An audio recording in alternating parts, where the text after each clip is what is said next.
है। साथियों, आज की जो ये पत्रकार वार्ता है, ये सिर्फ एक पत्रकार वार्ता नहीं है।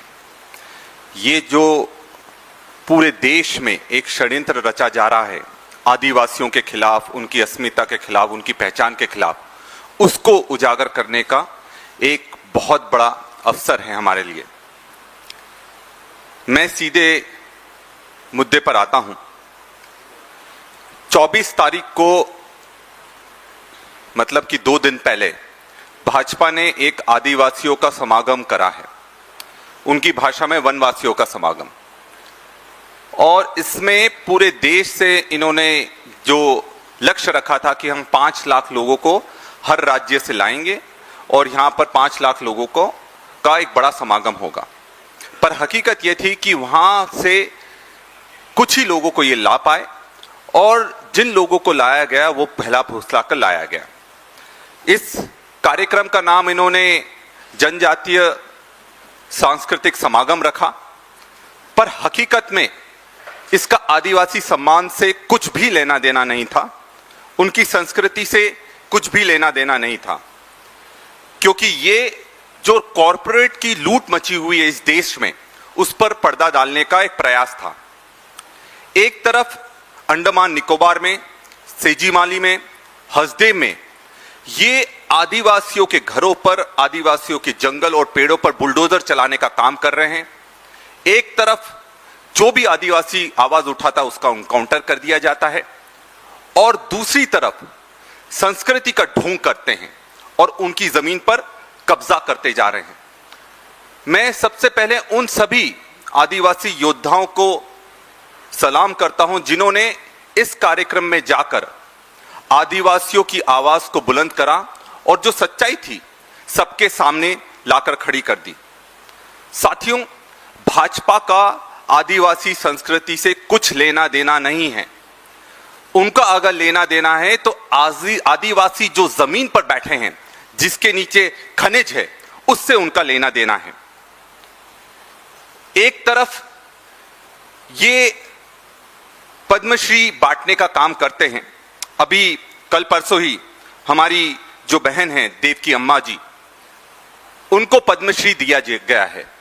और क्यों दिया गया है? क्योंकि उन्होंने 3000 पेड़ लगाए। एक तरफ 3000 पेड़ लगाने पर पद्मश्री मिलता है, और दूसरी तरफ जो कॉरपोरेट करोड़ों पेड़ खत्म कर रहे हैं, जंगल खत्म कर रहे हैं, क्या आप उनको जेल में भेजेंगे? अगर संस्कृति बचानी है तो पहले उस जमीन को बचाओ जहां से ये संस्कृति उपजी है। अगर जंगल खत्म हो जाएंगे तो आदिवासी सिर्फ म्यूजियम तक सीमित रह जाएंगे। ग्रेट निकोबार आइलैंड में जब राहुल जी गए, इन्होंने बड़ी बड़ी बात कही बीजेपी वालों ने कि वो तो नेशनल सिक्योरिटी को खतरा है, वो तो बहुत गलत कर रहे हैं राहुल जी। पर जब राहुल जी वहां गए, उन्होंने देखा कि वहां करोड़ों पेड़ काटे जाने वाले हैं। 1 करोड़ से ज्यादा अंडमान निकोबार में पेड़ काटे जाने वाले हैं। और मैं वहां 3-4 बार खुद होकर आया हूं, इसलिए सीधे बात करता हूं।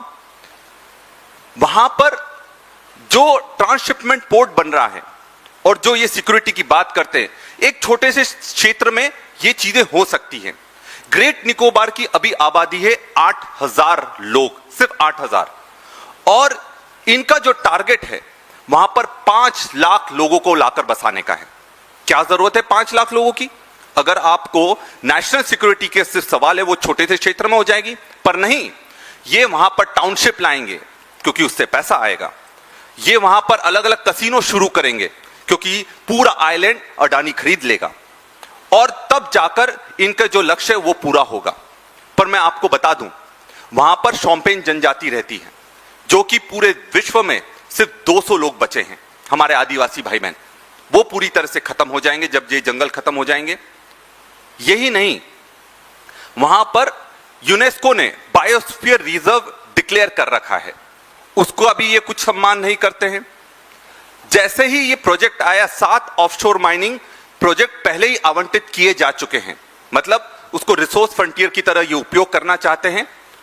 और साथ में एक बहुत बड़ा मैं आपको बात बताने जा रहा हूं कि ये जो 5 लाख लोग लाकर बसा रहे हैं, आपको अभी जानकारी नहीं होगी, जो ग्रेट निकोबार आइलैंड है, अंडमान निकोबार, ये सेस्मिक जोन में मतलब अर्थक्वेक में 5 ग्रेड से बढ़ाकर इसको 6 ग्रेड में डाल दिया गया है। मतलब जो सबसे ज्यादा क्रिटिकल एरिया है जहां भूकंप आ सकता है। क्या ये 5 लाख लोग जो बाहर से ला रहे हैं उनको मरने के लिए वहां छोड़ रहे हैं? ये एक बहुत बड़ा सवाल है। और यही नहीं, अंडमान निकोबार जो क्षेत्र है ये हमारा क्लाइमेट का शील्ड की तरह एक्ट करता है, क्योंकि जो भी मॉनसून हमारे देश में आता है उसका गेटवे अंडमान निकोबार है। तो जहां आप ये पेड़ काट देंगे उसके बाद सूखा मेनलैंड में पड़ना शुरू हो जाएगा। तो ये इन चीजों का जवाब कौन देगा?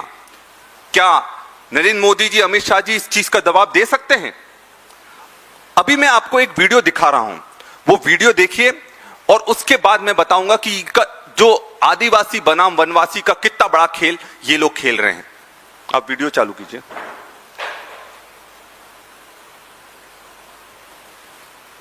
ये वनवासी कल्याण जनजाति कल्याण कुंभ में वनवासी क्षेत्र में काम करने वाले जो वनवासी कुंभ यहाँ पर है, वो अगर ठान कर जाता है हमारा जो भी धर्म है, वनवासी अनेक प्रकार की आस्थाओं से अपना जीवन ज्ञापन कर वनवासियों के जो भेद पैदा कर रहे हैं, आज का ये हमारा सम्मेलन कोई वनवासी भाई, कोई जनजाति का परंपराओं के साथ खिलवाड़। और वनवासी कल्याण आश्रम, वनवासी कल्याण परिषद ने, मैं तो गुजरात से आता हूं, मुझे मालूम है, वनवासी कल्याण आश्रम और जनजाति सुरक्षा मंच विशाल कुंभ में यहाँ देख रहा हूँ और मुझे पूरा विश्वास है। ये अद्भुत दृश्य देखने का आपने मुझे अवसर दिया है। आपको कहते हैं वनवासी। हिंदुस्तान में जंगल बढ़ रहा है कम हो रहा है? घटता जा रहा है ना। तो शब्द में लिखा हुआ है कि भैया जहाँ जंगल है वहाँ आप लोग रहो, जहाँ जंगल नहीं है आप लोग जाओ, निकलो वहाँ से, आपकी तो कोई जगह ही नहीं है। तो आपको वनवासी बना दिया और फिर जंगल को काटने लग गए। जब जंगल खत्म हो जाएगा फिर आप लोग मजदूरी करोगे। मगर अगर आदिवासी शब्द का प्रयोग किया गया तो फिर सवाल उठता है कि हमारा जंगल है, कैसे काट रहे हो, कैसे ले रहे हो? हमारा जल है,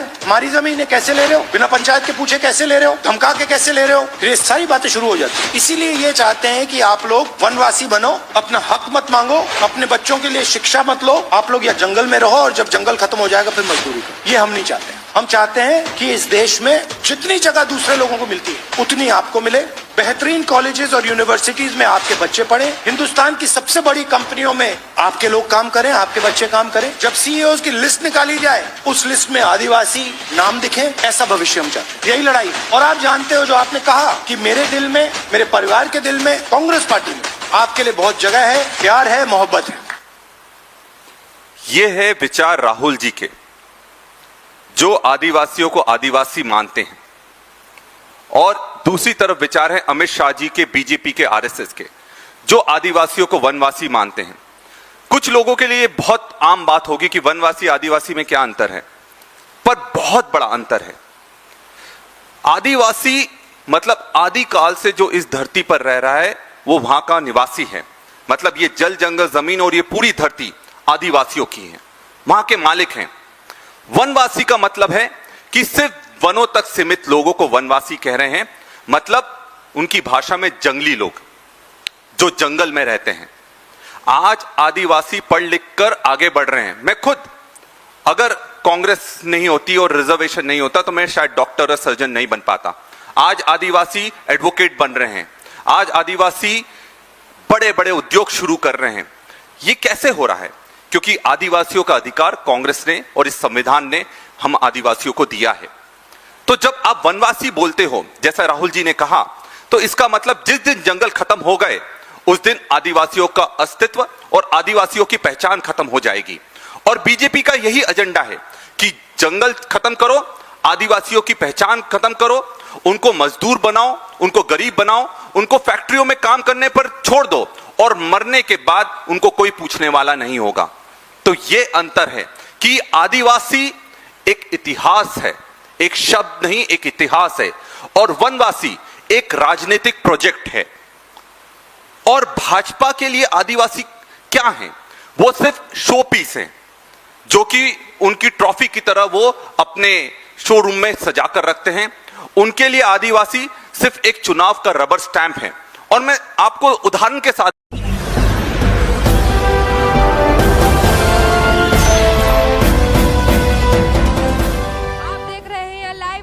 99 राष्ट्र सबसे पहले।